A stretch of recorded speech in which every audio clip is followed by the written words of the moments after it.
Hello, and welcome to another edition of Ask the Professor, where we answer your questions on history, on current events, on political philosophy, on culture, on all those things that matter to us in our shared life in society. Right, and the last one we did was about celebrity culture and politics. Basically, it was the question of why do we care so much about who's the political leader, the president, the prime minister, and not about the other politicians.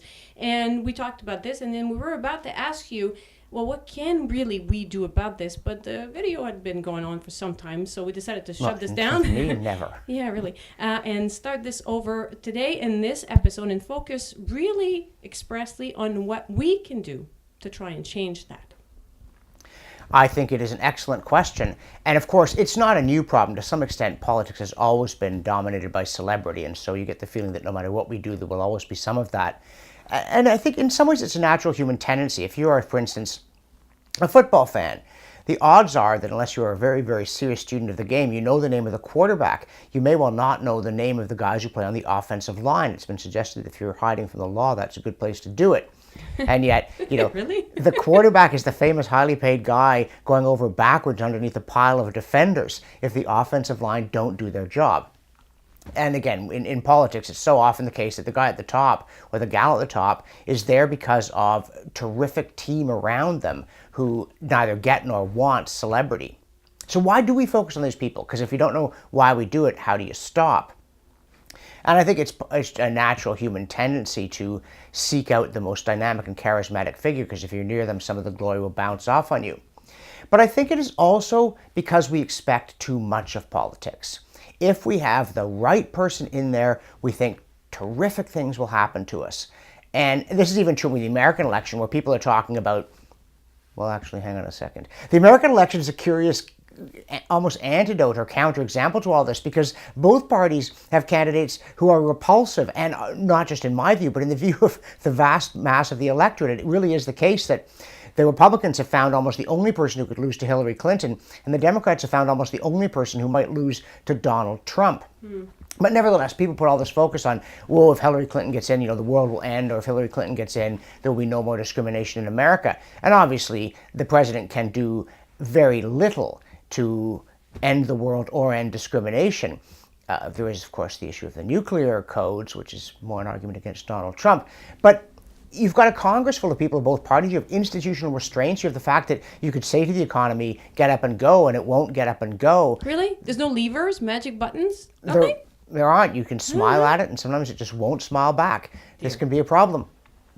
And I think that, as in so many things, it's like when people who are huge fans of some celebrity, what's it going to do for you?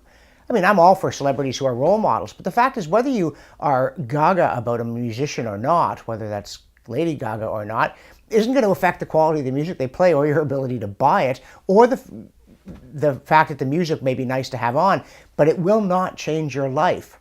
Okay. And so I think that more generally, we have to stop expecting too much of other people, and we must stop expecting too much of government. I want the government to defend the borders, suppress crime, standardize weights and measures, and otherwise leave me alone. And you don't have to have a charismatic personality to do that. Calvin Coolidge, though he's mostly famous for never speaking, and was Theodore Roosevelt's daughter said he looked as though he'd been weaned on a pickle. But he actually did have a very good sense of humor, was compassionate toward animals, and had many fine qualities.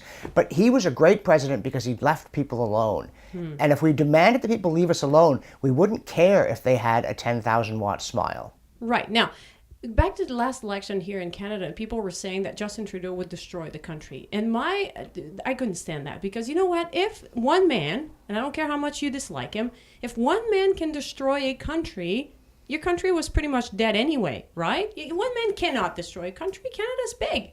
Yeah, I mean, it's not a Ming vase. Oh no, don't let that ox have. Oh, well, it doesn't matter now. And of course, on the other side, people are saying Stephen Harper's destroyed the country. And one of those... Of course he didn't. Justin Trudeau was even talking like that. If this were to become Stephen Harper's Canada, I would want Quebec to separate. Oops, did I really say that? But his portrayal of Harper was going to take the country backward in 10,000 ways or something. And interestingly enough, one of these being to apparently put restrictions on abortion, which A, Harper had no interest in doing, B, Harper had no power to do, C, Justin Trudeau is a Roman Catholic, so... But the point is, he couldn't do it. It just wasn't happening. And again, yeah, the thing is, if you want to destroy your country, you can elect an idiot. But the idiot may be responsible for his idiocy. He's not responsible, or she, for the fact that you elected them. And that's the thing. So maybe we can destroy the country by electing Justin Trudeau. Although, again, much that's going on, seems to me, was already going on. There are undesirable trends he's not even trying to reverse. But that doesn't make him the prime mover of all of this. And again, yeah, Hillary Clinton will destroy the United States of America. Really, eh? By herself? The United States survived Jimmy Carter. It even survived Franklin Roosevelt, who in my view is in many ways a much more dangerous man, partly because he was charismatic. But a lot is wrong in America, and one of the symptoms of this is the choice that they now face in the presidential race. But it's, again, it comes back to more DIY and less help save me from whatever, including myself. Okay, here's another one in the United States. Remember Ronald Reagan, It's Morning in America. This was not about him, right? It was about America. Donald Trump wants to make America great again. And I have a very strong feeling that he's not talking in the same sense as Ronald Reagan, that people want to vote for him because he will make, by himself, he will make America great again. Yeah, and you think about working for one of these two men. And I know that there are many, many stories about Ronald Reagan, but one when he was governor of California, he's leaving at 5 o'clock on a Friday, and the staff were all hunched over their desks. And Reagan said, "Oh, for heaven's sakes, fellas," and it was fellas in those days, "go home to your wives. Have a life."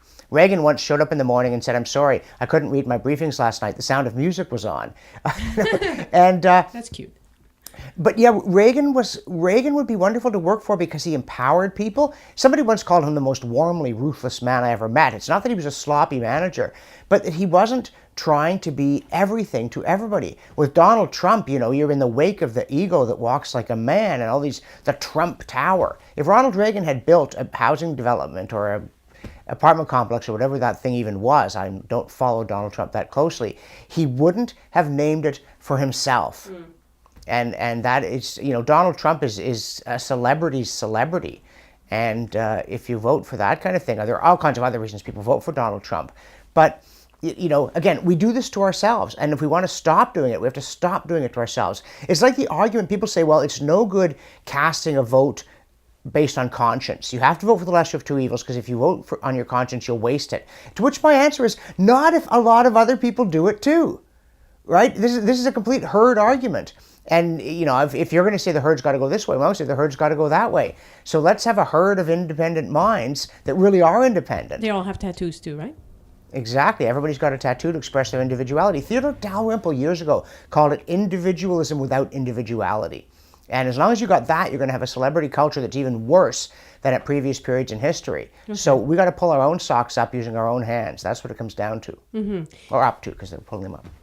Right. Up with your socks. Okay. So we're rambling a little bit.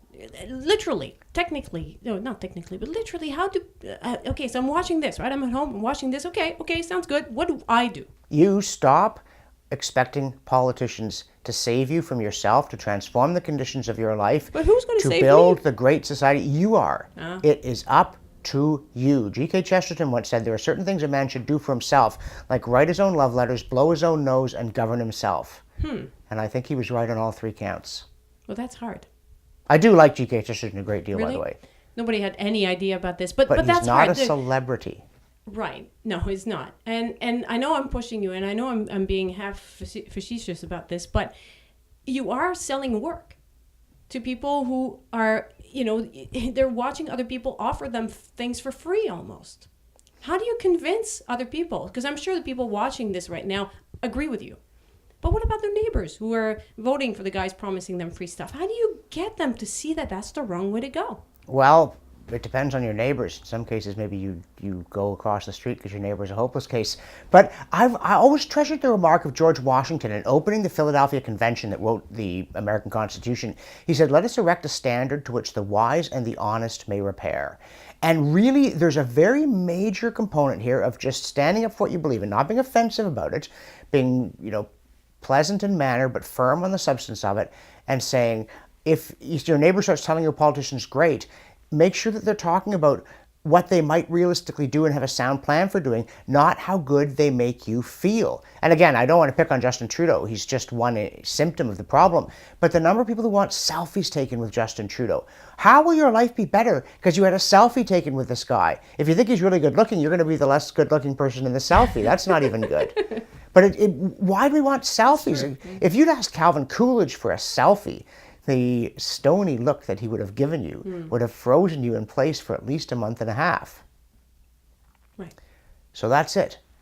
Just be the change you want to see, as the leftists say. I've heard that before. Here it is again. All right. So some famous person said that. We'll adopt that one for now. Okay then. Thanks, I guess. That sounds like a lot of work, but we shall do it. Thanks for that, folks. If you want to get in on the game and ask your questions of the professor, the URL on your screen will take you to a page where everything is explained. Thanks, and see you next time.